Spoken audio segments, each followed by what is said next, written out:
Before we begin this evening, would please join with us for a few minutes silence for three of our employees, or former employees that we recently lost. Pat O'Neill, who was a retired elementary teacher, Dick Patry, who was a retired music teacher and a colleague of mine, and Heather Murray, math teacher at high school. Good, just a few moments of silence for them, please.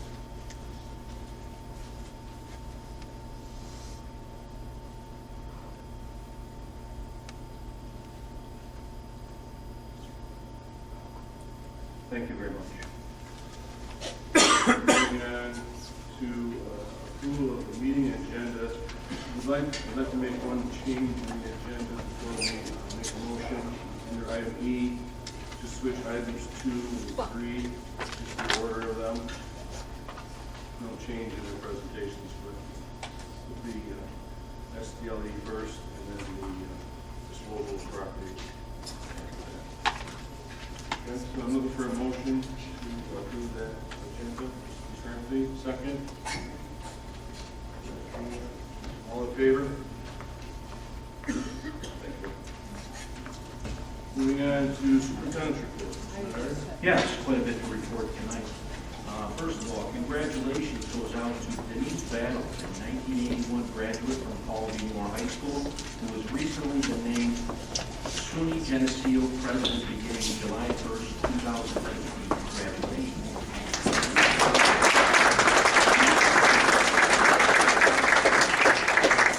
Following our 2015 Scholastic Art Award winners, Ms. Bergman's class, Shelby Coogan, Heather Felice, Amy Fay, Amanda Kaler, Allison Kuhn, Nicole Lightfoot, Shaylin Pisano, Brianna Stacy, Sydney Sullivan, Jayla Watkins, Ashley Winhouse. From Ms. Colvin's class, Karen Null, Mary Lee, Caitlin Metzger, Anna Shirtliff, and Claudia White. From Ms. Lacey's class, Dana Bova, Elise Chamberlain, Brianna Darrow, Ashley Lampier, Mackenzie Morrow. From Ms. Scott's class, Shyler Louse. From Ms. Statt's class, Carolyn Gordon, Caitlin Metzger, and from Ms. Wright's class at the middle school, Rhea Taylor. Congratulations to all.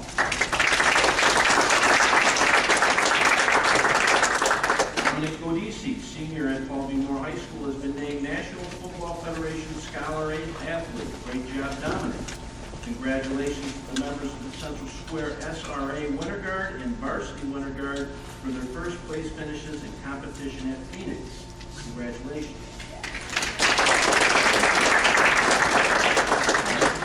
I'd just like to talk a little bit about the governor's State of the State address as well as his budget proposal. As everyone is aware, Governor Cuomo presented his executive budget on Wednesday, January 21st. Initially, we all felt encouraged as the governor was proposing a $1.1 billion increase in school aid, which equates to 4.8%. However, we do have some concerns with the proposal, and they are the following. The governor is not proposing any changes at this time on how the allocations will be distributed. The governor is requesting a dramatic change in APPR and teacher evaluation. He is proposing that 50% of the composite score is based on state test results and 50% of the composite score is based on observation. Within the 50 points of the observation, he is proposing that 35% of this is derived by an independent evaluator. The concerns we have here is that we do not know the exact details of this proposal and how those test scores are going to be obtained. As you know, right now, our current APPR stands at 60% local observation, 20 state tests, 20 local tests through the SLO. For example, when we're talking about the 50% of the test scores, our K2 and special area classes are not given a state assessment at this time. And also the 35% of the evaluation done by an independent evaluator, all of this is not clear at this time. Finally, a concern that we have is that no independent school district state aid runs will be provided at this time, which makes it very, very difficult for the creation of our 2015-16 school budget. We are currently looking at developing a budget with certain scenarios related to this state aid. No one is against student achievement. No one is against holding people accountable and improving student learning. However, we need some answers to these questions so that we can see exactly what's taking place. And the governor has said if these changes in the law are not made, there will be no state aid. So we will be talking with our legislators and looking for more action, and obviously there will be more information to follow. Also today, we received information from the Central New York School Boards Association regarding the governor's 2015-16 executive state budget proposal. This information will be posted on our website. Thank you. Thank you, Mr. Mayor.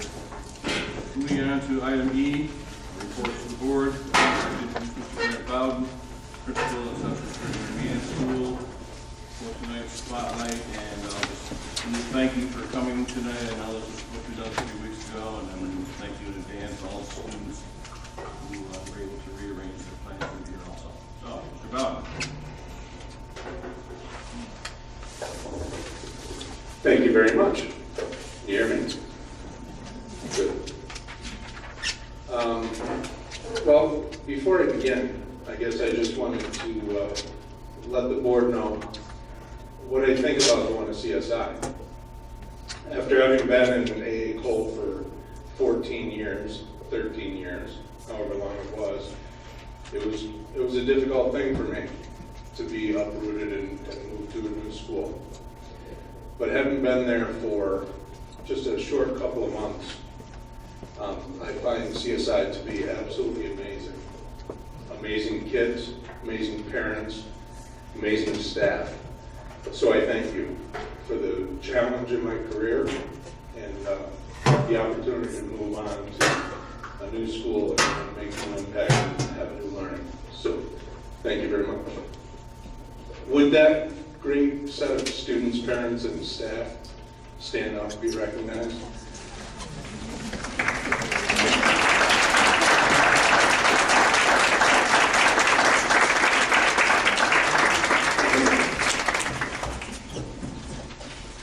Very, very good. Okay, I wanted to focus a little off the beaten path for me. Normally I talk to you about data. And this time I wanted to talk to you about your district goal number 2. Support an atmosphere that promotes 21st century citizenship at all levels. And at CSI, I wrote a goal that we were going to focus on responsibility, caring, respect, perseverance, and honesty all year long, instead of compartmentalizing them into one character trait a month kind of thing, one and done. So we've been doing that.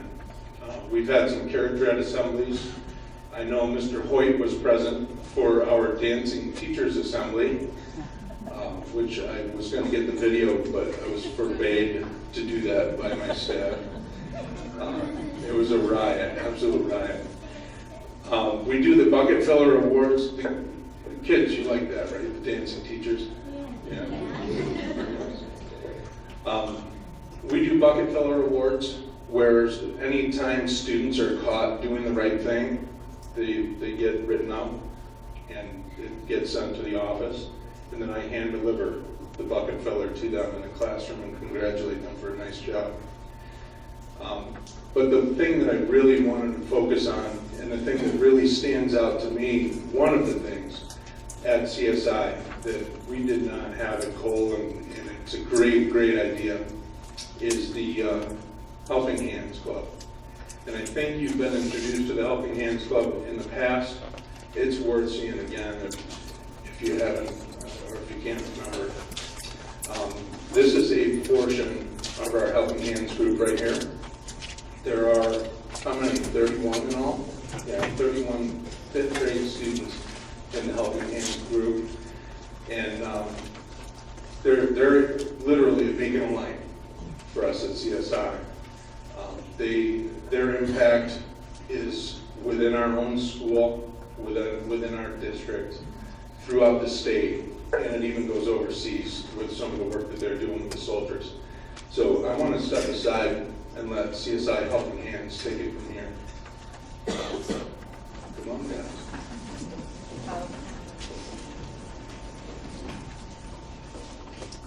This way.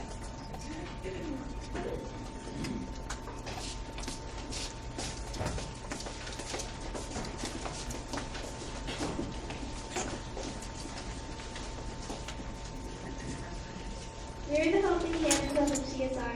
Our group consists of 31 fifth graders, Mrs. Graves, Mrs. Goff, and Mrs. Stella Posta.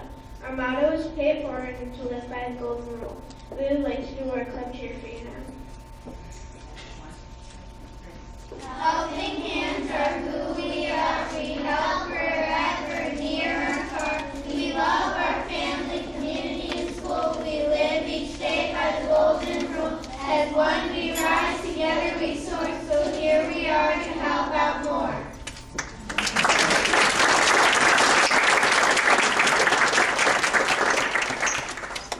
This evening, we would like to share with you all the things we have accomplished and are planning to do.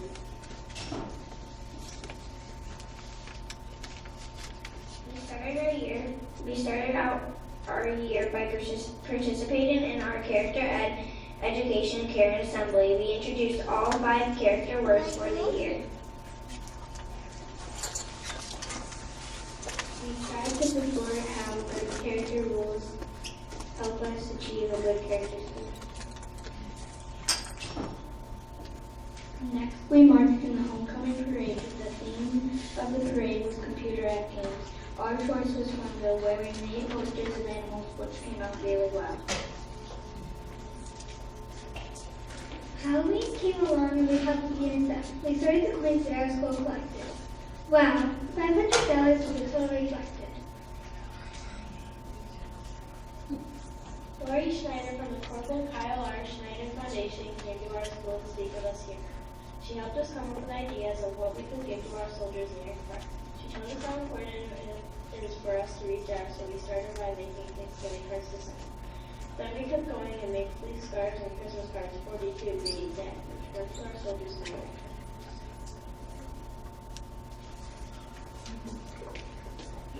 During this holiday season, we put up a holiday tree in the courtyard as a reminder to all of our first pay forward Christmas. After we finished decorating the tree, we challenged our schools to do good deeds. They wrote them down on red, green, and white, and we are making the chain stretch out of sight. We've created a chain over 250 good deeds that the students have done. We plan to continue it through the new year and hope that good things will keep happening here. What better way to celebrate this holiday season and the new year than to do nice things for each other and spread good cheer? We'd like to challenge the board tonight to write down a good deed You plan to do for someone else, so we can add it to our chain, so you can hop aboard our train.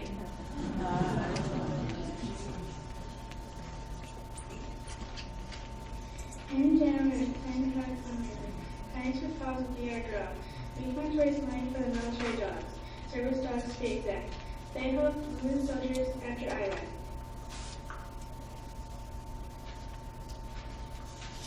Fishing season this year, we plan to help out with AK Soldier Fishing Day at Oneida Shores. We will make many cakes, brownies, and cookies to serve to the soldiers when they are done fishing. In the spring, we plan to read to the seniors, help the village with planting, and our school with spring cleanup. We also plan to make blankets and things for the kids in the hospital on extended stays. We want to help out in some way, to bring you spell for even just a while, and a nice soft blanket to snuggle to.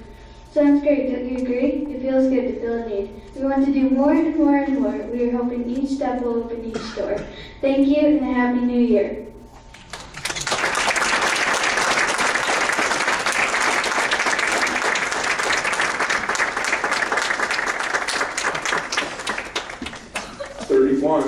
Kids Strong, and they just do a ton of stuff. And it's an elite club to be in. You have to be in 5th grade you have to earn your way on, and they're fantastic. So that's all I've got for you tonight. Thank you. Thank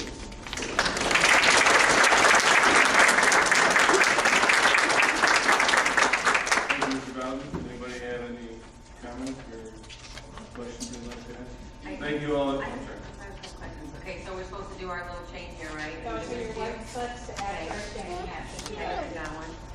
Thank you for the art. I think that is like amazing. I love this is great stuff that you guys are doing. You probably all don't even realize that you're being leaders in your community and helping each other is an amazing thing. Besides challenging us, what can we do to help you to keep this going? I think this is such a great thing. I hate to see it stop at the 5th grade. What are the things that we can do to help you guys? Go ahead. Show us that you appreciate your parents that you I already had a piece. It's fantastic. You were awesome. Thanks, guys.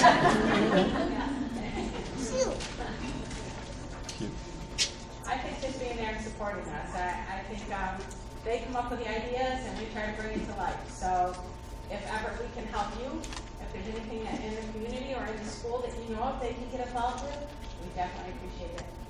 Same here. If you need our help, let us know. We'd love to be part of something like that. That's great. Keep it up, guys. Thank you again, and thank you all for making the extra effort to get here. And we had a little snow, but nothing like it was 3 weeks ago. Thank you.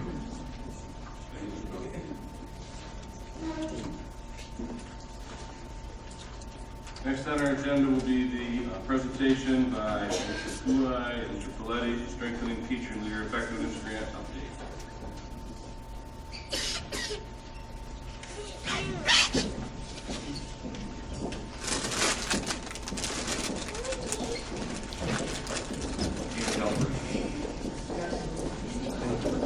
Absolutely. While they're coming up and we're getting ready for the presentation, I would like to just thank you. A couple times a year, we would like to give updates as to what's going on in our buildings in our district. And definitely one of the highlights that we've had for the past 3 years are the instructional coaches and the teacher on special assignment. And with that, I'll turn it over to instructional coach Stacy Schaefer. Good evening. I'm Stacy Schaefer, and I'm excited to be in my second year as an instructional coach here at Central Square. It's my pleasure to begin our presentation tonight that will highlight for you some of the things we've been working on, as well as to formally introduce to you 3 new members of our team, Jennifer Kaskowski, Ian McCollin, and Jennifer Sean. I often refer to our team of instructional coaches as the utility players in the district. We're flexible, and we were willing to move to any position that were needed, and no two days in this job are the same. So with that said, I'd like to introduce Mrs. Shelley Lee, who will highlight for you a taste of the extensive menu that we offer to the Central Square School District. Am I going to use this or can you use the mic? Okay. Like you can't hear me, Ginger. I see you over there. Because our presentation is going to be a course in Schoology, I couldn't practice that, I screwed it up. There will undoubtedly be an assignment. Okay? And you all know where there is an assignment, there's going to be an assessment. Ding, ding, ding, as I always say. Olivia remembers, Mrs. Lee always says, ding, ding, ding, when you need to remember what I'm saying. So I'm hoping I'm raising your level of concern a little bit for numbers. Before you is an a la carte menu, a sampling of what the coaches have cooked up to offer our patrons, our teachers. Let's take a quick look at some of the menu offerings. We have appetizers, such as differentiation support, main entrees, team teaching, technology support, dessert, reflection, collaboration. As you can see, there are many gourmet delights to choose from. And basically, this is just a sampling, like I said, of the many things that we offer. I personally put this, I stole it online, of course. I put this together and sent it out. I borrowed it. And there is a warning at the bottom. The chef is not an expert, but does gather a wide range of ingredients and serving suggestions for other customers. So, with that said, I'm going to turn you over to the very beautiful and lovely Ms. Jenna Koskowski. She is our K-12 special education coach and a wonderful addition to our merry band of coaches. Thanks, Shelley. I actually have a funny story. So I think I tore my meniscus. I'll find out tomorrow morning. And so Shelley last Friday said that she's feeling sympathy pains for me with her right knee. And then in the afternoon, she ended up blowing her knee out. So I said, of course you need to one-up me. So I am the new special education coach. Yeah. When the coaches first formed, they realized that coaches for things such as ELA and math, but no one really supports special education. Because the need was there, this position was created. As a special education coach, I have partnered with Bud Cooney, a professor from Loyola College, to move our integrated co-teaching forward. We have offered several workshops and currently are in the middle of a book study. I also am supporting the continuum of special education services and new development of classes, including the 15-1 reading program and the 1201 behavior management programs. With the implementation of the modules, I have also been supporting teachers with how to scaffold and differentiate for students. I've now been in 6 out of 7 buildings and plan to be in all 7 soon. By offering support, we hope to move special education forward in our district.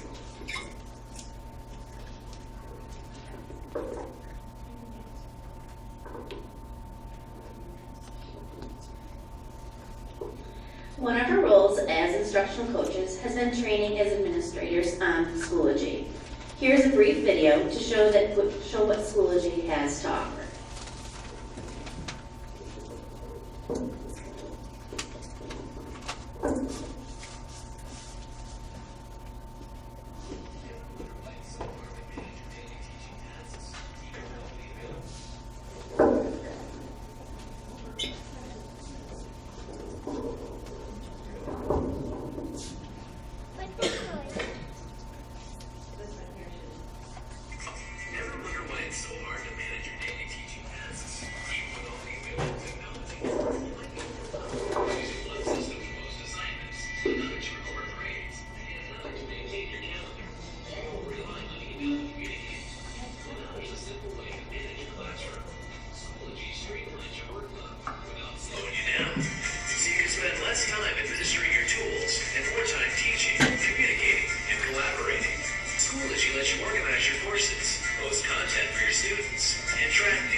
Instructional Coaching 101 as a point.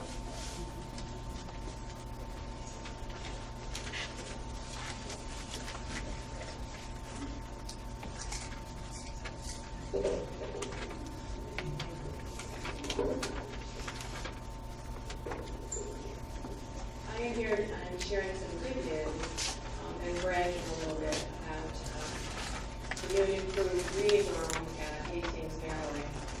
You may recall that Stacy Schaefer and Shelley Lee received Golden Apple Awards last year. They donated that $1,000 to the reading room for books. Jen Shantz has been working at Scholastic and donated $100 for the fair, for the books there, as well as Hastings Gallery PTO, headed by Laura Long, donated an additional $500.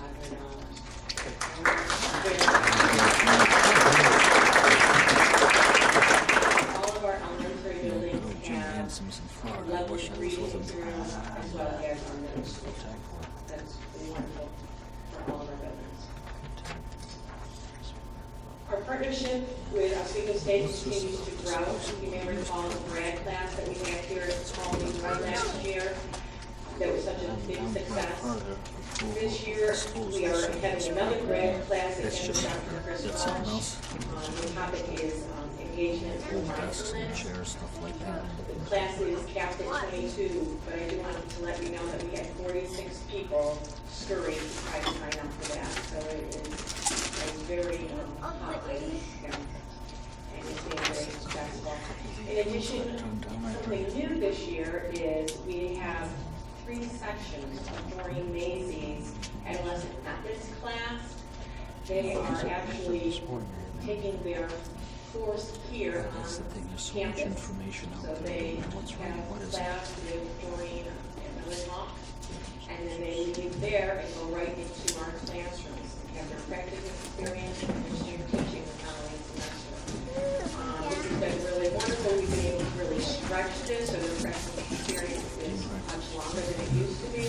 They're involved from the second day of school here instead of a little bit later in the third experience.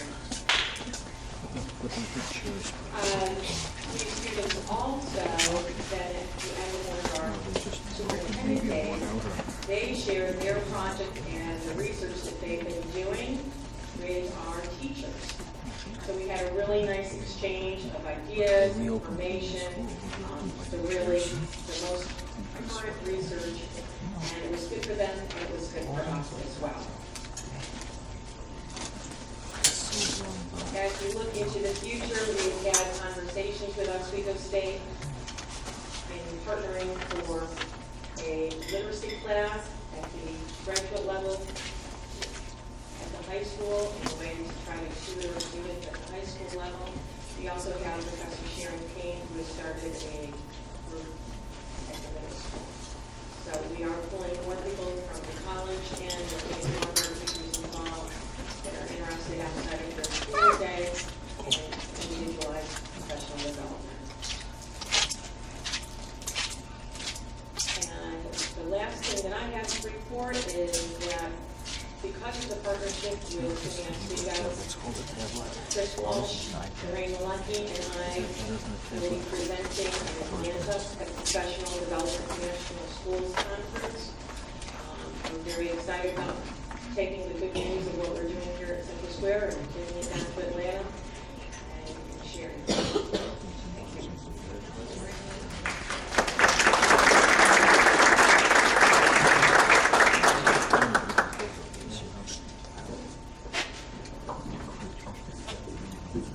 Thank you. Thank you for your attention during this presentation. Now it's time for your little assessment. Using the Smart Response remotes in front of you, that's this blue thing that is set next to your seat. Could you please turn on the remote using the top left power button? You just hold that down until it turns on. Once it's turned on, you're going to select to join the BOE for board presentation. And then we're going to start to go through these questions one at a time and see what you can recall.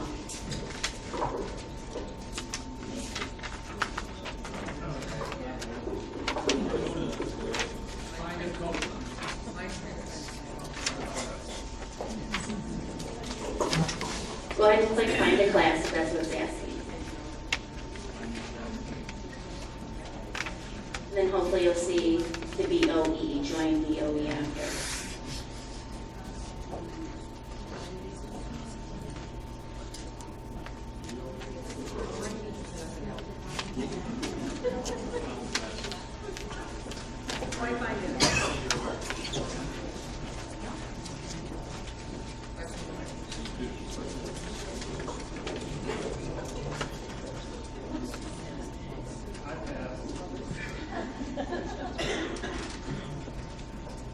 Anybody need help?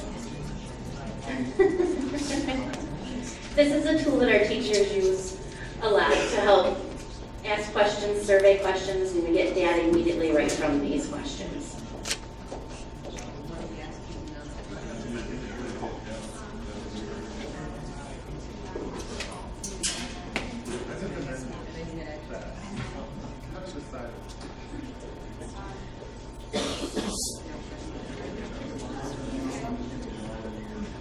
As you guys are going through this, I see that 3, now 4 adults have answered. You can see up here on the board, I'm not sure if you can see up there, but it tells you, yep, 6 out of 9.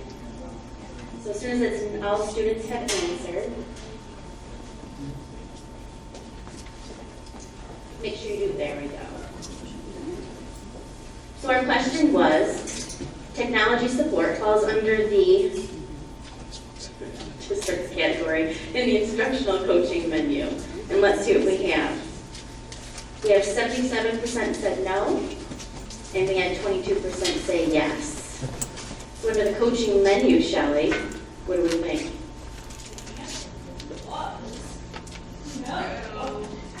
So 77%, you got that correct.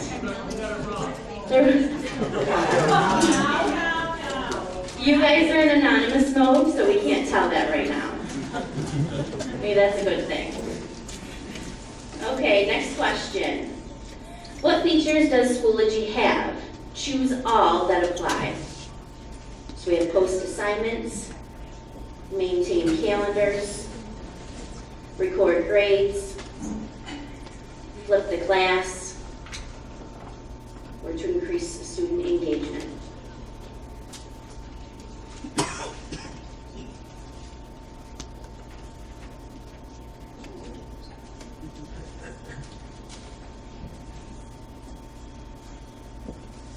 Sitting for 2 more students.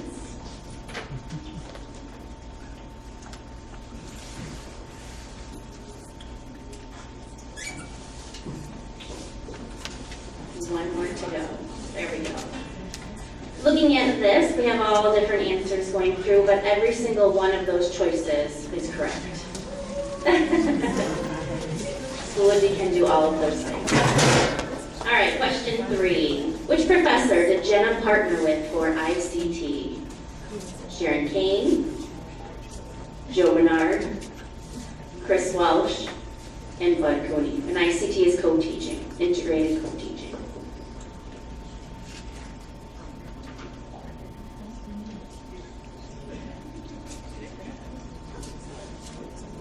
All right, Jenna, and the correct answer is?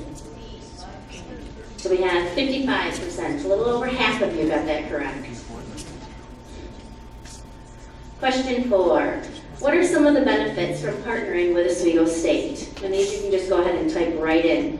You can see it's just like a phone, and you've got little letters down below. Now you can go ahead and type in your response, just as you're messaging.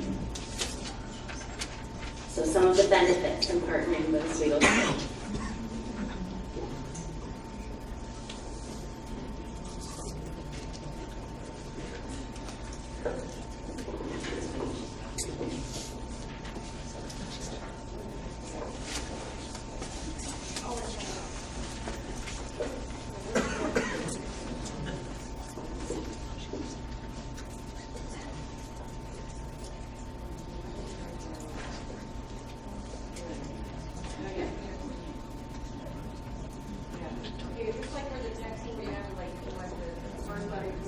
Yes, it's old style texting, yes.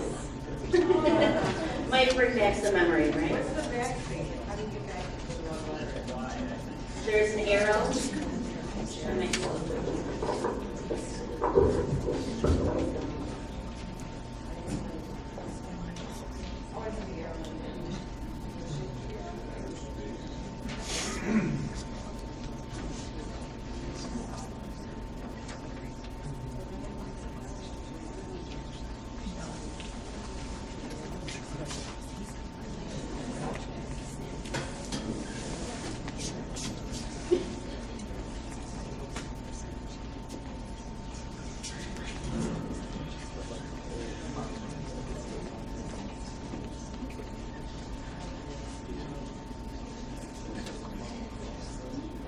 Thank you.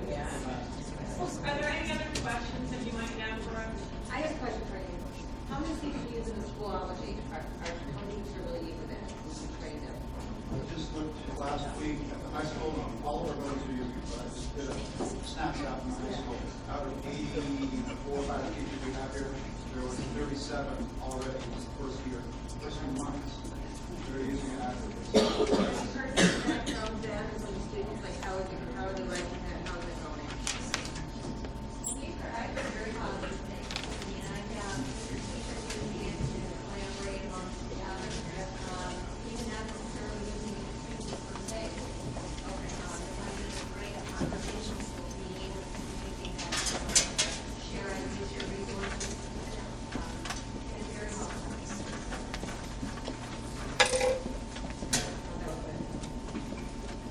If you're using this for grades, is there a way to get the grades from this to progress books without having to do that manually, or get it possibly manually and then install? That's what I'm saying. Is this something where the grades can be made accessible online to parents and students?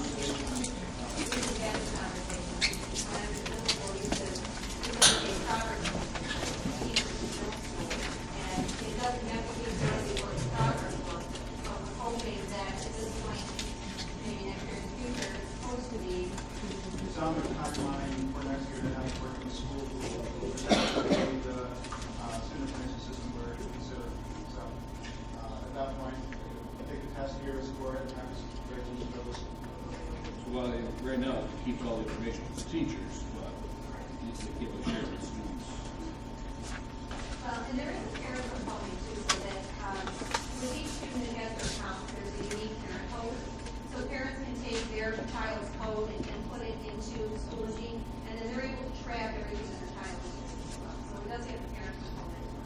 The parent component, in September, before we had fully purchased NJAC, worked considerably better than when the district paid for their license. Parents and students were able to access the system without timeouts, without crashing with their codes.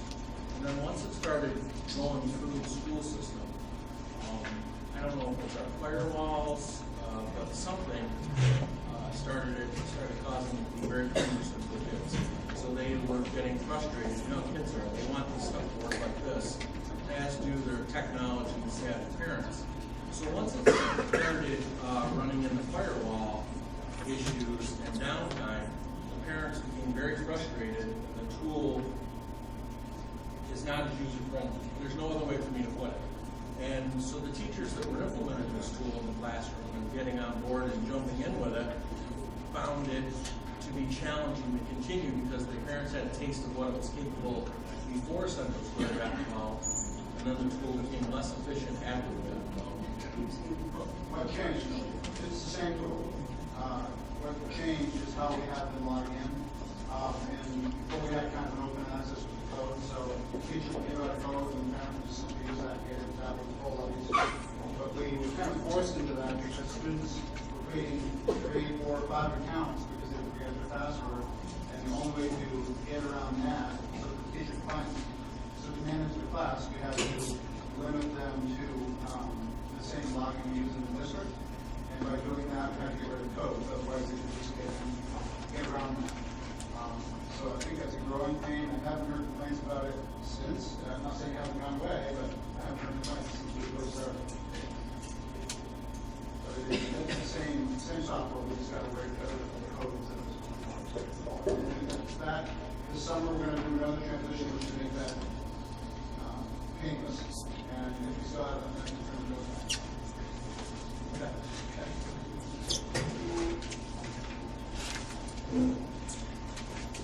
Any other comments, questions for our team?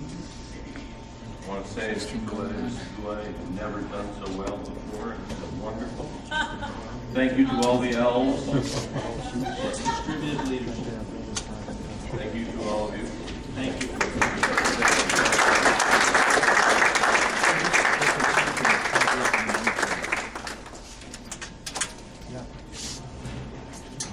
Our next presentation will be by Ms. Colleen Heinrich for procedures for the disposal of unused property.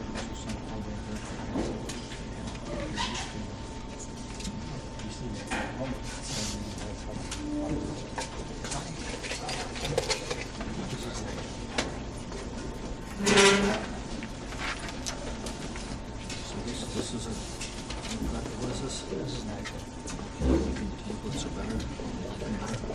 Good evening, everybody. Invited me to come and talk to you about very to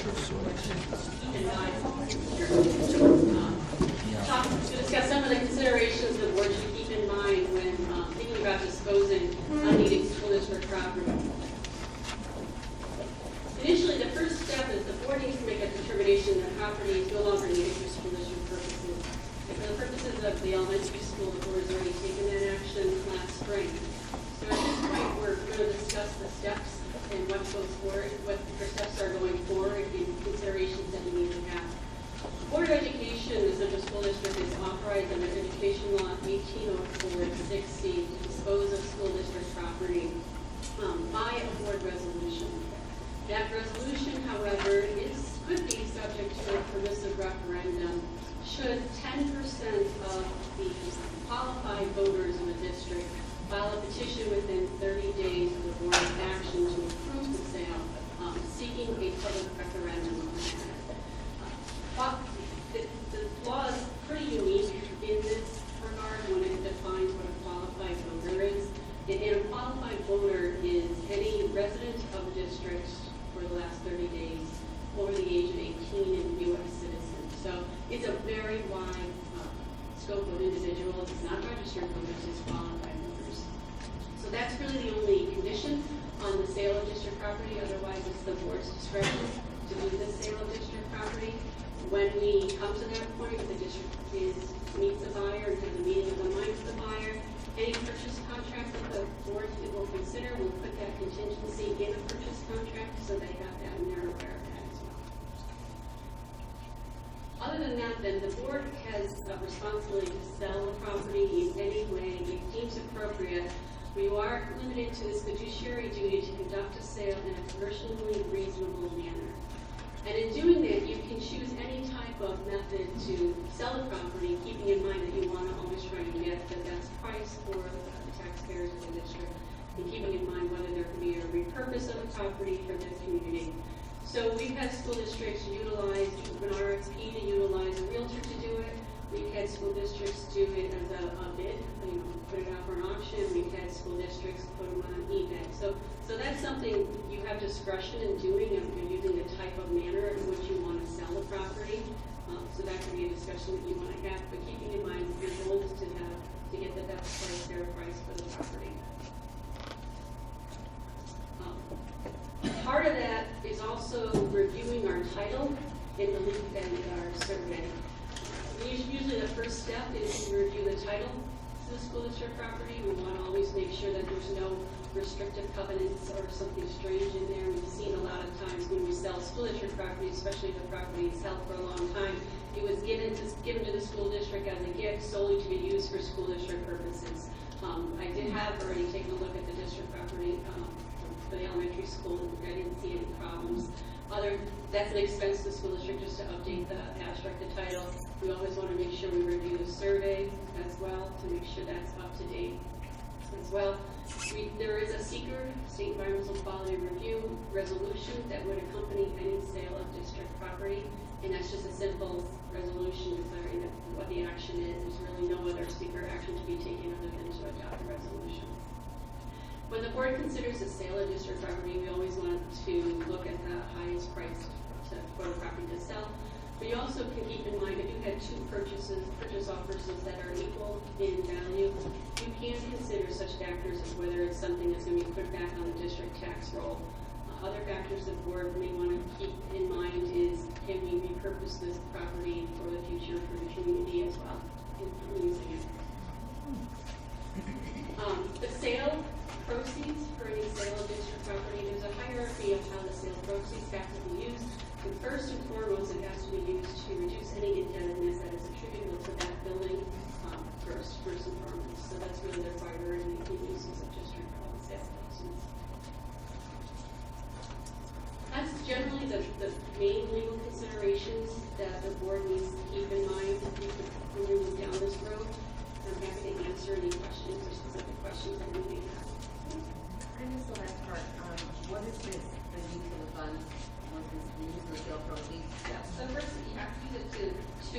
reduce any indebtedness that's on that building, right?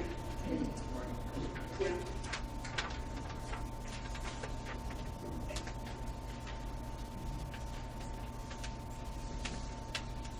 Any other questions? You've already looked at our title? I have looked at the title, yep. And what is the, so then, actually, I think I'm understanding what you're saying, the next step then is for us to make a resolution. We're right here, this is what we're gonna close the building, make a resolution to actually proceed with how we want to sell the building. You've already declared the property not needed for school purposes, so really the next determination you need to do as a board is make a decision on what manner you want to solicit offers in. So you can choose to perhaps do an RFP for a realtor. You can choose to do it as put a notice in for sealed bids to be submitted. Part of that is getting an appraisal, which I think we've already done, is kind of getting a general idea from the board. Right. Yeah, so you have a general idea of the fair market value for the property as well. So really the next step for the board would making that determination of how you want to go about disposing of property. Do we know how the local APW, for example, what process they went through? Yes, I did all those sales as well. And they had worked with Tug Commission as another agency that may be helpful to work with the school district in helping the district locate a buyer. And I know they were successful in helping them reuse many of the buildings out there to try and have a buyer come in that would reuse the property for the economic benefit of the entire community. So that they meet agency, which you just reaching out to as well. But they used a realtor, and they did an RFP. They used the realtor, the same realtor sold all 3 buildings up there. Thank you. Anything else? Any comments or questions, anybody? Thank you. Thank you. Thank you for rearranging your schedule for the year. Appreciate it.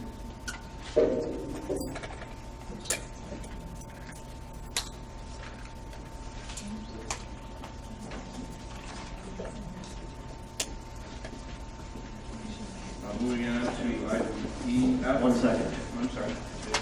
So to move forward on this, we need a proposal for discussion about how we're going to go, or maybe follow fair procedures and being on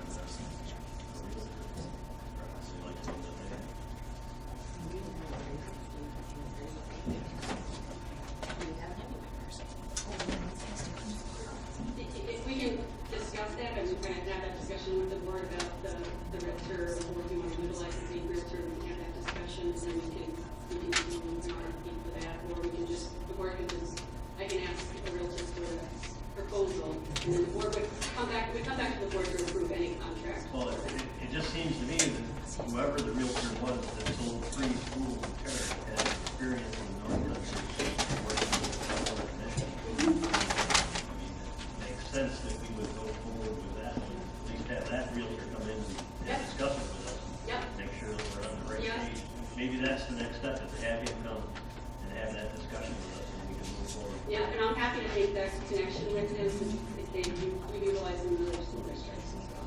Is that for reside, or is that really, it's the same one for all 3 schools, or schools like that? It was the same realtor that listed, same company and same realtor. Were they all APW schools? They were all APW schools, yep. So if we're gonna go for an RFP, typically we usually go for more than one, so that the public has the ability, due diligence is done, and we have a competitive bid process as to who's gonna represent the district on the sale of the building, because the commission is law. So you typically would want to just go with just one, that sold on the school to the APW, because I would assume that when it is due diligence, and then an RFP, which encompasses opening it up to other realtors to see who would be the most competitive, as opposed to just one with somebody else. That's typically what it's done in public policy. And APW, we there was an RFP, and when we did the RFP, we did the criteria, and we used a similar criteria, we want somebody with experience in sales, school district buildings. So the responses we've done, if they made a determination to use this particular group. Right, but if you set the criteria of the RFP to be based on mileage, distance from the location, or based on somebody that's done it within a certain number of days, or whatever, you can essentially cook the RFP. Yeah, we so would never, that, so that a certain person might win. I wouldn't suggest limiting it in any way, shape, or form that way. Thank you. So where are we at? Are we gonna have one, are you gonna bring us a couple candidates? I can, Or have if it the all- board is at the consensus that they would like to utilize a realtor as a proposal, we could draft an RFP letter with criteria to submit out and have responses come back to review for the board to approve and select an individual. That's definitely, but I gotta back up something. I don't know if I missed a meeting or something, but does anybody else need an appraisal? Updated appraisal, the last meeting that we discussed with Maureen, we weren't working on a current appraisal, we were working on an appraisal that was over 2 years old. Do we now have an updated appraisal? There is an updated appraisal, which I believe we're going to review. When did that get done? November. Last that was reported to this board was that we didn't have an updated appraisal. At the meeting in Brewerton, Maureen let us know that I think just that day you had contracted with someone to do the appraisal, and at that time it was going to take another 2 to 3 weeks until we got it back. And that was, yeah, I think it was in November. December 1st. The meeting at I Brewerton. didn't see it. We haven't seen it. Conversation. I haven't seen it. Yeah, my understanding is just recently come in and stated late November, and we're going to review with the board. And we're discussing it later on tonight. So do we need to make So whatever action we need to take, I think we should take. Right, that is, I mean, so do we have to do something formal here, that, you know? No, you don't have to take any formal action if the board is in consensus that they want to utilize, submit RFPs out for proposed realtors. We'll work with the district in doing that, and setting the criteria, and submitting those out, and having proposals come back for consideration by the board. I think we should do that. And at that point, though, we still would have the option to, if we decided we didn't want to go that way at all, go with it. Absolutely, yeah. Does the board not want to see the RFP criteria before going out? I want to see it work out. Okay. If you can control who can submit an RFP by how you formulate the requirements. I think it should be as vague and as big as the net you can possibly catch, so that we can get the biggest bang for our buck. Not that, it might be that guy or that group from APW, if it is, then fantastic, and if it's not, it could be somebody from, Rochester that's gonna do a fantastic job. Okay. I'm not a qualified person to do it. And then we're protecting ourselves through fiduciary leave, we have somebody else do it. Is there anybody that can't live with that? That's the director then. All right, well, Thank you. Thank you.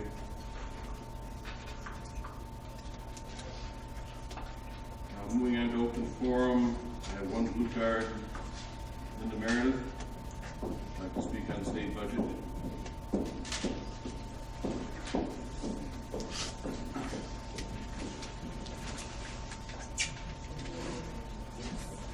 this past week, Governor Cuomo shared his educational reform proposals for the state of the state of Vermont. Our community and school district, and all those around New York State, are finding ourselves in an unprecedented gap. The governor's proposals threaten the local control that public schools are founded on. He wants to increase standardized testing on our students and determine from Albany what is best for our children. Governor Cuomo wants to force our districts to hire private, outside firms to evaluate our teachers, taking control out of the hands of our administrators. In my opinion, these efforts to regulate and privatize our schools are driven more by the dollars of corporations seeking to increase their profits than any real desire to seek sound educational reform.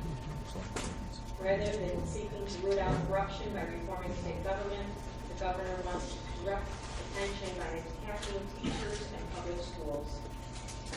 The biggest loser in all of this is our children.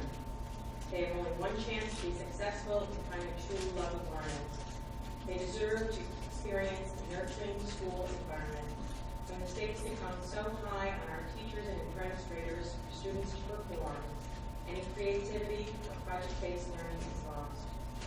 Despite the turmoil of the last few years, Central Square teachers and administrators have worked together to adapt the annual teacher evaluations that reflect multiple measures. We believe our district is on a positive path. As a community, we need to keep control of our schools, and the governor should allow our elected Board of Education members to do the job they were charged with. We should not be subjected to a restricted educational reform agenda being pushed by outside millionaires. Our professionals do not need standardized assessments to tell us how our children are doing. And we do not need Andrew Cuomo building his political resume on the backs of our children. I'm asking each individual here to accept the responsibility to take action to prevent the governor's proposals from being enacted. We have 2 form letters that we have copies of. If anyone wants to take those, either sign it and put it in an envelope. If you want to give it to me, I will put the stamp on it and mail it myself. We're asking you to contact your legislators. We have their contact information as well. We know that your personal note will mean much more than any form letter. So if you want to take one of those form letters and rewrite it in your own words, again, I will be happy to mail that for you, but I'm begging you, our time is short, there is much to be done, and there is much at risk. Please make the call, send the letter, do something. Thank you.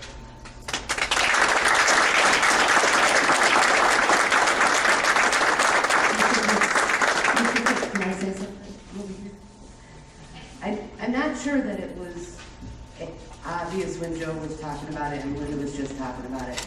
But this year, it's very different in the fact that the governor is laying down a line. He is refusing, has told the budget department there will be no state aid runs, nothing is to come out or happen until this legislation is enacted. So we have no numbers, and if it's not enacted, there will be 0 increase. So it's very different from other years. And Pearl, I don't know if maybe before we leave the board meeting tonight, you put up that flyer, but it's next Tuesday or Thursday night at CNS High School. Thursday. That one I think is just the beginning of an important legislative run. But we all need to really get on this. Yeah, that was my next thing. So are we going to be able to not only do this stuff, but can we get that ladder up too so people can download it and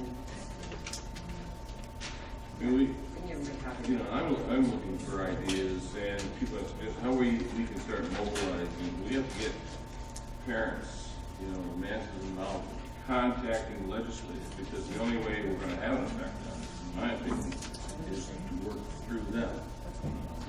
You know, right now, the governor seems to have a pretty strong wall in front of them, and things are bouncing just away from him. He is over this Senate, and I haven't figured out how somebody with his views could get to where he has. That's happened. So I mean, you know, we need to figure out a way. I don't know if parents and people in public and parents and children understand that. Well, Respect's done a great job. It's turning the haves and have-nots, achievers and non-achievers, against one another. And if you think back through this, it's all considered effort. None of this is between Tisch and the Anointed. You think that APPR and Common Core are 2 separate things. They're not. Regardless of your feel about Common Core, they're tied in together. The modules are tied in together. This assessment, the high-stakes testing, let's just see how they're doing. That's not true. Changing the cuts, changing the cut at the end of the year. That's not true. Modules are not attached to Common Core. not attached. It's all part, what I am saying, what I am trying to say is that it's all part of a collaborative effort to have it be more of an industrialized model where it's based on scale, where it's driven primarily by the Fed. This is Fed driven. That's where it's driven. This whole piece is taking control away from local governments and taking away control from parents. And so what's happened is that until we educate parents and we look and say, okay, this is what we're faced with as a board. This is a mandate that we have now. And this is where our hands are tied. And this is where they're making us compete amongst fellow board members. I mean, forget about what the big dramatic societal decisions was made last year. If we can put that behind us for a little bit. The bigger picture is that we're all in the pot. And the heats get turned up. And 3 years ago, when some of us on this board said we didn't like where the score was going, and we didn't like where APGR was going because we said our administrators would be spending all their time assessing teachers. They would have no time to do the other acts of what an administrator needs to do to have an effective building. We all were in agreement on that board at that point 3 years ago. But yet we felt like we had to push through because of funding mechanisms. 2 years ago, when Joe and Lori and I went to the rally, and Linda was there, NYSET had not yet understood, and I believe NYSET has written plenty of articles about this, NYSET had not really come to the conclusion that they were going to get turned down. And so this is where we are. So now he's making us go through our budgets with a fine-tooth comb. So one of the things I think is an idea is we've got a couple of budgets right now that are not incredibly accurate because of the approach that we've taken. One would be our policy committee. Because we've gone with policies that are largely written by the BOCES, and I saw your piece today, Joe, that when these policies are up for review or when there's a change, then we have a policy committee. So between that one, and then we also have our standard, the committee that we had, we're not meeting with those two very often. So one of the things I'm thinking that we've expressed interest in this before, and many other school boards do this, they have a committee on budget. We don't have a committee on budget. By the time we get to budget, it's kind of, this is the budget season right now. And Maureen, right, I know, and she's going to be forced to give us some really hard, bitter pills to swallow because she doesn't know what the runs look like. So she's going to have to go to DEFCON 5, Armageddon budget numbers for us, that is going to potentially split this board again after we've tried to cohesively bring the board back together. So I think we should get a committee going on that right away. I think a committee on scheduling. None of us are involved with how the cuts are going to face until after we say this person's got to go. And by that point, the scheduling models have already been mapped out. We've already gone down that road so far that they're kind of stuck. And so we're coming to the scheduling discussion too late in the game. We're coming to the discussion in terms of the parent forum. Maybe some board members and some involved parents with regards to testing, whether it be core or whether it will be APPR. I don't have the answer, but maybe a couple of board members actively working with some parent groups in a grassroots movement so that we're involved. As much as I have been involved in going to Albany and talking with legislators and senators for 10 years, and the letter writing campaign and making phone calls, and that's outstanding. We have to build these grassroots committees and get involved so that they feel that they can approach the board, so that they feel like we're all educated, like we're all on this topic, and then hit it from a lot of different fronts. That's what I'm speaking to with Common Core. I'm just saying I don't like being told from the feds how it's going to be, and I especially don't like being told how it's going to be from our governor and holding us hostage as to how we're going to calculate and how we're going to come up with budgets. Because when I saw that piece the other day, if you all didn't shut it over what the next 3 months are going to look like, I don't know how she's gonna do her, I honestly, 10 years doing this, I don't know how you're gonna do your job.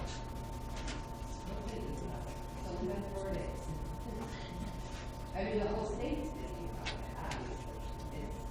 It's about. He's pitting us against one another. And he's pitting parents. I have 2 children that could, what I would say, and Linda's heard this piece, they could read, a teacher could direct them to read, they could work on the reading, they could regurgitate what they had read, and then they would test relatively well. I have my last going through who does not have that ability. And to think that I don't have a personal stake in this, all kids are different. There are many different learning styles. There are many different approaches to teaching. If you can honestly tell me that this isn't set up so that one particular type has a better chance than the others, I'm not saying it's only addressing that, but those kids in this environment are going to do better and better. Those kids that used to get self-esteem because they could go to a physical education class and do relatively well and feel good about themselves, now those kids may not do well, but a kid who can read the rules and memorize them and test out may feel better about themselves. Well, there's already a number of classes that are set up for that. This whole system is designed to go in one direction, and it's really going to be going more towards computer-based instruction at your own pace, drill for skill, and repetition before you move on. And if you don't think that's where it's going, I don't look, read more on it, because that's what this is. He wants to bust this union. Period. Period. We can't. And I agree. Yes, do the letter writing campaign. When you know I've asked you to do that before. I've asked the union to get involved. This is going to take more than this, because we're already in the pot. It's already up. We're near the boiling point.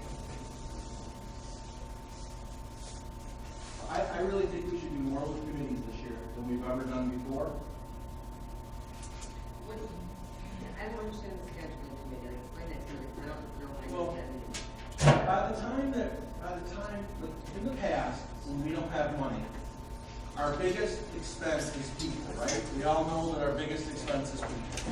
So by the time when the administrators go back to their building principals and they say, Maureen has said we got to cut. Fair enough, I'm generalizing. I want to make you bad. Maureen says we got to cut. Maureen goes to Joe, goes to Linda, and goes to Dave and says, we don't have the money, you got to go cut. You got to make it work. And so they go back and they start looking and saying, okay, what classes can we cut? What classes are mandated by the state of New York? What classes are mandated in elementary, middle school, high school?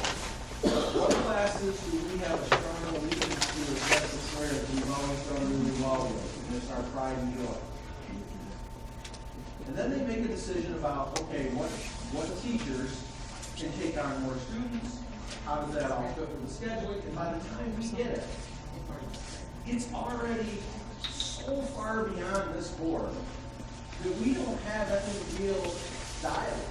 The color behind all of it has been decided months ago. So then if we have disagreement with what they're proposing, it looks like we're being adversarial, which I don't want to be adversarial, but I would rather understand what the decisions were made along the way rather than waiting until it's already come. So I think that if you took 2 or 3 people from the board to serve on that scheduling committee and then come back to the board and keep the board abreast of it, that would be helpful. I think the same thing with regards to the budget. If you have a couple of people that really love and dig into that stuff, Randy, you jump in and you jump into the budget piece and you understand that piece. If you have somebody that really, really is passionate about the sports and the cost to the school in terms of the sports, you have them get involved in that particular piece. So that when it comes back to the board, it isn't that the train is already 5 miles down the track. If you have an opinion that's different, it's too late. I mean, get involved earlier in this so that we can give some guidance to our administrators, so it doesn't just look like we're disagreeing with them for the sake of disagreeing with them. But these cuts are going to be the largest we've ever seen with the least amount of control. I don't even know what it's cut anymore. Like, honestly, I since 4 days ago, I'm reading all this stuff that's coming in left and right, and I'm like, I don't know what else we can cut. I'm afraid to even approve the bus thing, because I'm thinking, God, we're probably not gonna get any money from him to pay for the buses. I mean, there's all these kinds of things that are like just really, really scary that to even go on and continue to operate. And it's exactly what he wants. He wants to hold it right there. He's trying to scare us. He is. But it is definitely a tactical play because it's the carrot stick. We don't want to make these more lessons of this preserve state positions that have done everything that they can do. So we've got a lot of close we can do. I mean, I believe it's definitely a tactic, looking at years after years after years where we've lost over $24 million in the gap elimination adjustment. And then now, okay, you wanted money, we're going to give you 1.1 billion, not saying how it's going to be distributed, and then say, okay, but only if these things are accomplished.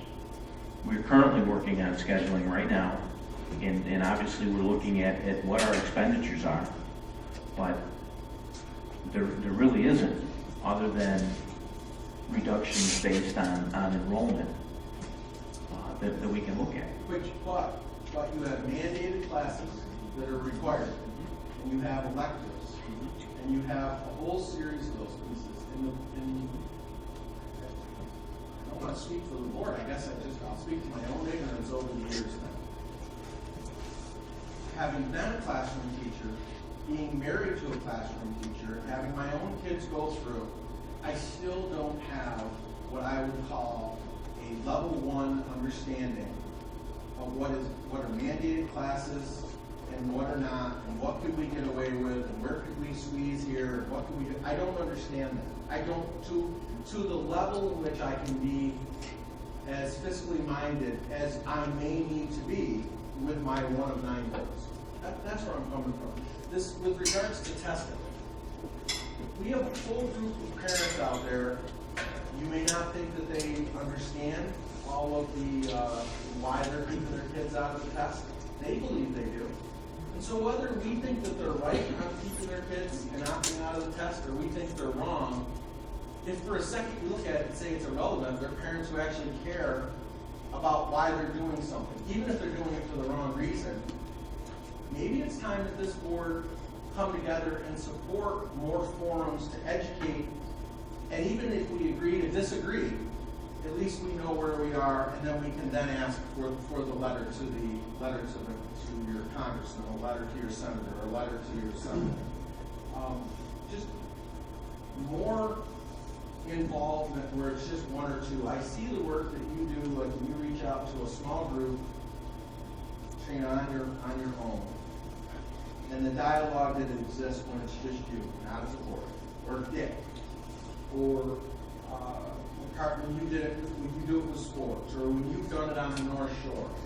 There seems to be healthier dialogue when it's not a board of 9 as a decision-making body, but when it's individuals. We get to have a better appreciation for what they're thinking. I'm talking about constituents, and there's more involvement, and there's more buy-in. And then I think when we do, if we were to try to mobilize this next point and ask them to do something on behalf of all the children in a concerted effort, even though it may not be their path, wrong choice of words, their passion, their area of most passion, they would be more willing to move in that direction if we open up those lines of communication. What I fear is whether you like it or not, how this board was made to feel last year with its decision, and I know it's fresh, the wound's not totally healed. That is just the beginning of what's coming down the road if we don't get more community involvement and do more with committees. That's my opinion. We've talked about these committees for a long time. There's gotta be more communication between the council, not just me. Not the board, but gotta be like a constant flow of communication. I think the committees are great. It's really, you know what committees come down to? Committees come down to people being willing to do them and put forth the effort that needs to go into them. That's really good. Yes, I just wanted to say, since you brought up the testing, I do think that there's something to be said for, the governor basically saying, I want this data, I want it to count for 50% of these teacher ratings, and if I don't get what I want, you're not going to get your money. And I think maybe an appropriate response is, then we're not going to give you your data.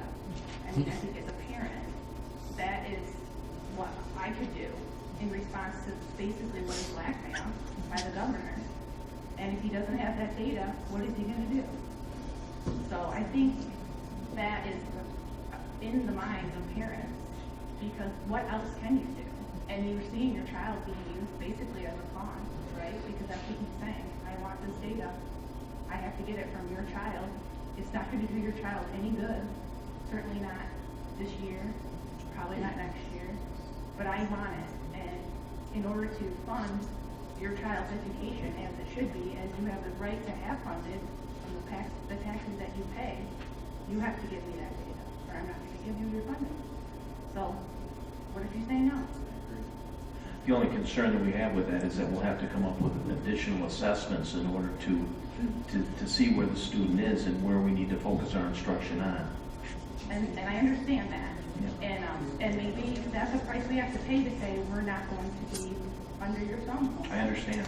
I mean, it may be. I don't know. We need more than just our school district. We need like Well, I know. multiple school districts to do it. But I think people in our position. And then that gets back to the point of, we need to be lobbying hard and everywhere, and we need to get the parents, people you're talking about being on these committees, lobbying the legislators. I mean, they've heard from us, they've heard from administrators, they've heard from the state lobbyists, that until they start hearing more grassroots, because, they stand up and say, okay, we're not going to supply the data, and they don't give us the money.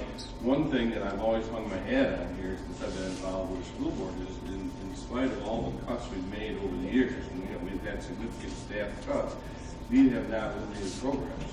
We've been able to keep programs. And that's, I think, some very positive thing that we can state. But, we could be getting to that point where there is no more wiggle room, and now programs are things we're going to be looking at. And, to Scott's point, I used to go into Carolyn's office, and I used to yell at her because she had a list on the wall, mandated, non-mandated. I think the last year's year, she probably took it down for me, or she took it down when I walked in there, one or the other. Because that's not, I don't want to get to the point where I have to make a decision about, I'll just say it out loud, everybody's wondering, I'm thinking again. I don't want to make a decision about music or sports. I don't want to go, I don't have a horse in the race, either one. But I don't want to have to listen to both lay down the points, and then ultimately one of those decisions have to be made. And that's where this is going. And it may not be sports and music, or sports and dance. Let's take it. It may be music technology. I don't want to make that. I don't want to make those decisions because this is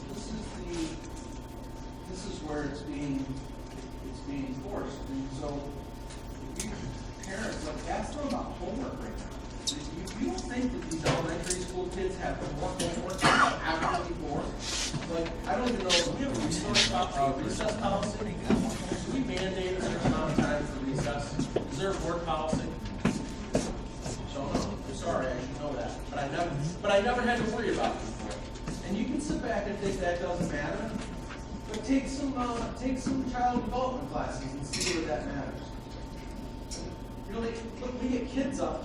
We do the flip-flop in this country. We should be sending our adolescent kids to school later in the day because they actually learn better. We should be sending our elementary kids earlier in the morning. But we don't. No reason, just because we never have. We don't teach them Spanish and French when they're in elementary school, which is when they know that they learn it, and they retain it, and they're fluent with it, but we don't do it that way. And I just think, I agree, if we're gonna be held hostage to this point, and damn if you do, and damn if you don't, then I say we don't just go down saying yes and for it. I say we start to reach out to other boards and find other boards that are saying to Como, however they can, and say, okay, I want a recess policy. I want a testing policy. I want a no release of data to the feds or to the state. And this board is how much it's going to cost you to tell them to go fly a kite. We're not releasing our data. We don't have that policy as a board right now. We could pass that policy. And it would cost us a little bit of money in the great scheme of things. And we haven't done it. Because he's got us begging. We're begging. And we should start telling him to go pound salt, and then lead and get other districts to take back their communities. And not just, I'm sorry, I don't want to be compared with Alabama with Common Core. Not my thing. Tennessee.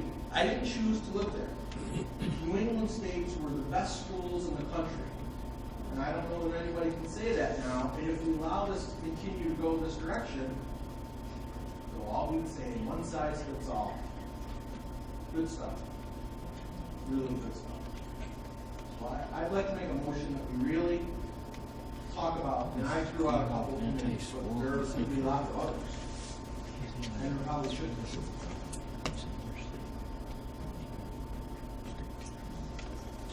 Any committee ideas? Anybody else think there should be another committee other than some of the ones I mentioned? Why don't we start between our tribes? I guess the communication. Sometimes it's good to have great control over stuff because we know something. Why don't we start with our school, our as adopted board members, go to the PTOs and do some presentation, get together, like maybe with Linda Meredith and Jill, we can talk about it, and ask the adopted board member, go to the building and talk with the PTO and start that way. Tomorrow I have my FPC meeting, and we'll be discussing that, I say. You know what?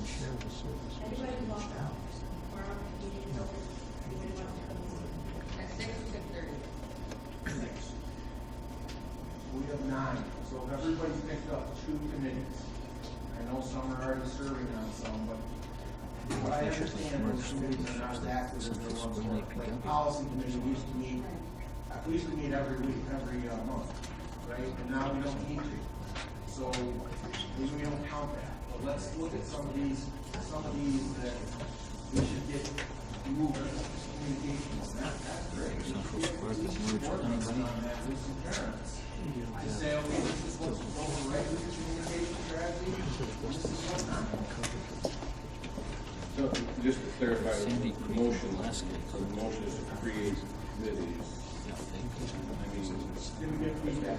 is it to get feedback? I mean, do we vote on right now, or is it just choosing a straw vote? I mean, I guess what I'm saying is, so we can say we're gonna take a couple weeks. some time, set aside some time, and we sit down and talk about specifically what committees and how we're gonna do that. I mean, I just wanna make sure I understand the motion.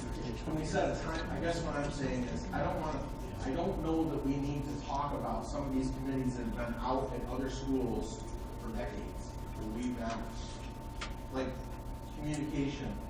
Does there need to be a lot of discussion about that, or, like, that one to me seems pretty straightforward.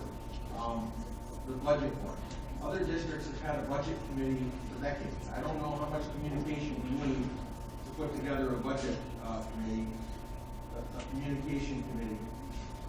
You know, maybe there are parents that are as frustrated with scheduling and not being allowed to have their kids take the classes they want, that they have an opinion on that, or testing, or a parent forum, or, and we just rattled some off. Maybe there's 10 more out there that you guys are thinking about, or that you're thinking about. We don't know, and you just haven't brought it up today. There's a lot of different, depends on what areas you really want to go into. I mean, you can go technology, you can go elementary, you can go high school. What courses are mandated, which ones are not, which courses can be double this, you know, distance learning, you can go distance learning, you can have everybody on.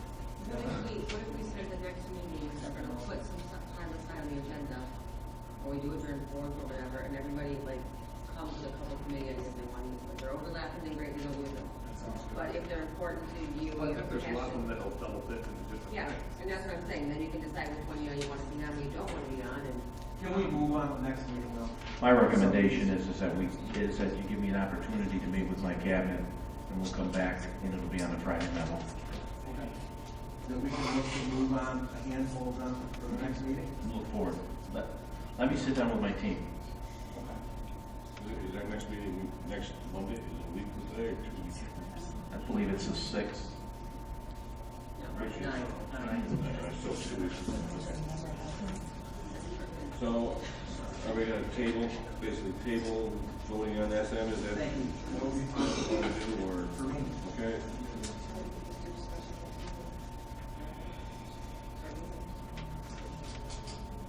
You want to talk more about that?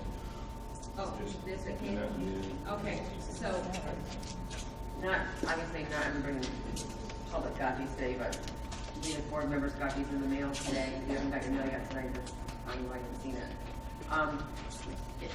Someone mentioned it next, the 5th of February, which I believe is on a Thursday, North Syracuse High School is having a community forum, and it's for, they picked that location because they can see the most people, and it's for all communities in our area. So North Syracuse, Liverpool, Central Square, any, you name the school, they'll be there.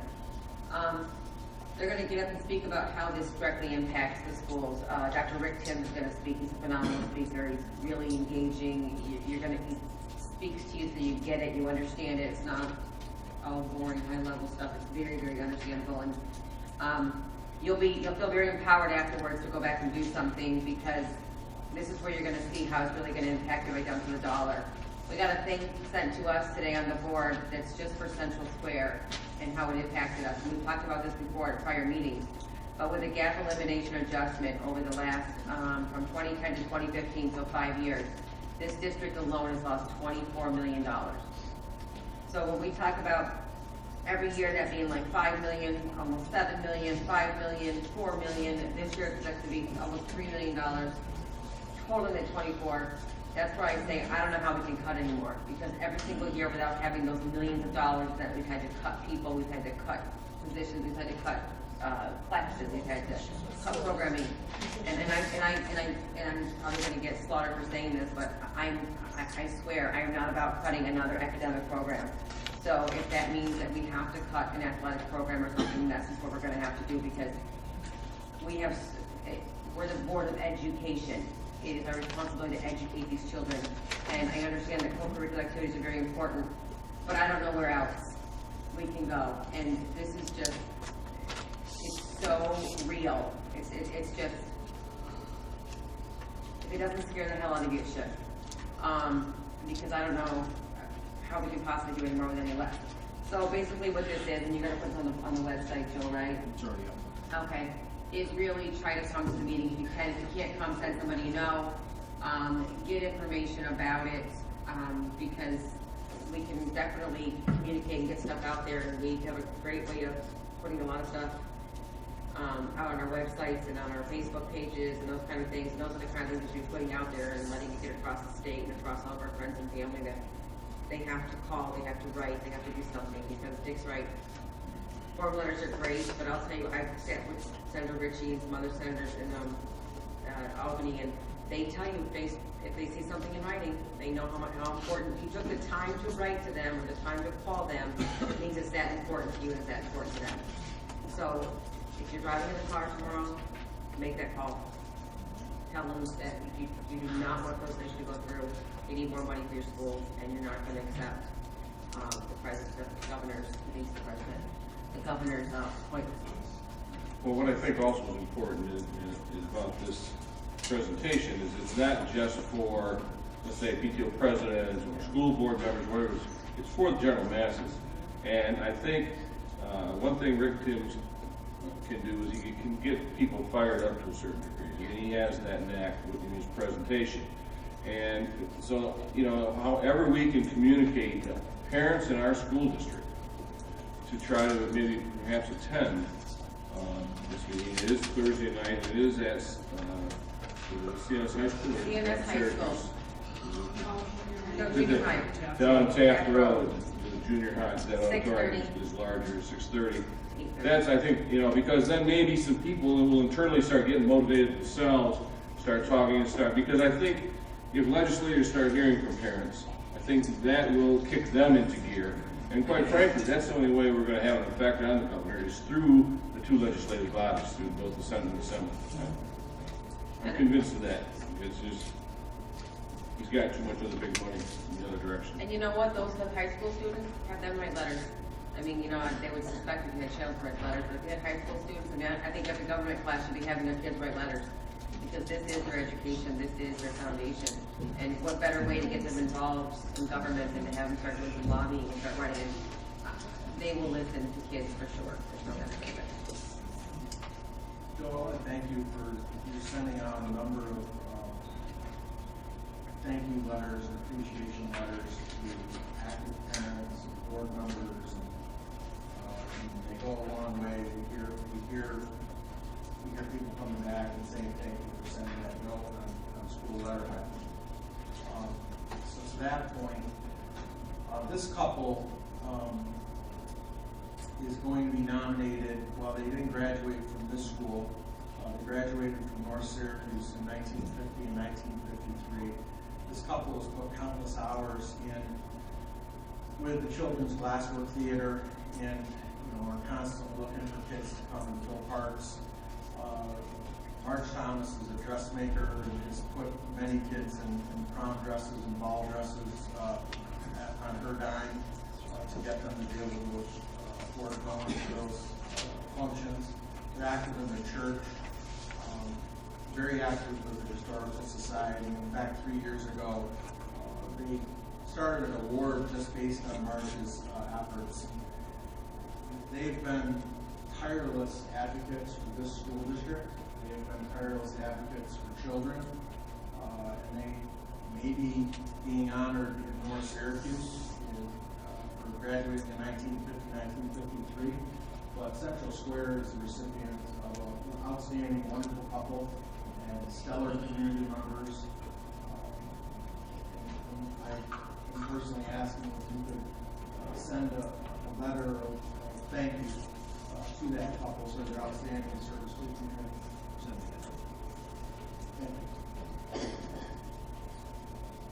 Is there any other board forum? My two comments on the state of the state is don't take this wrong way, it's laughable. The guy he's out of control. In his state of the state address, he lays out his plan to improve schools. He places 100% of the blame of student failure on our teachers. Great. Who do we blame for his role? And he says he made an error within his speech that demonstrates his true intentions, and that is to wrestle control of schools away from local school boards and educators. It goes on. Pathetic. There's a lot more responsibility than our teachers for the students. Thank you.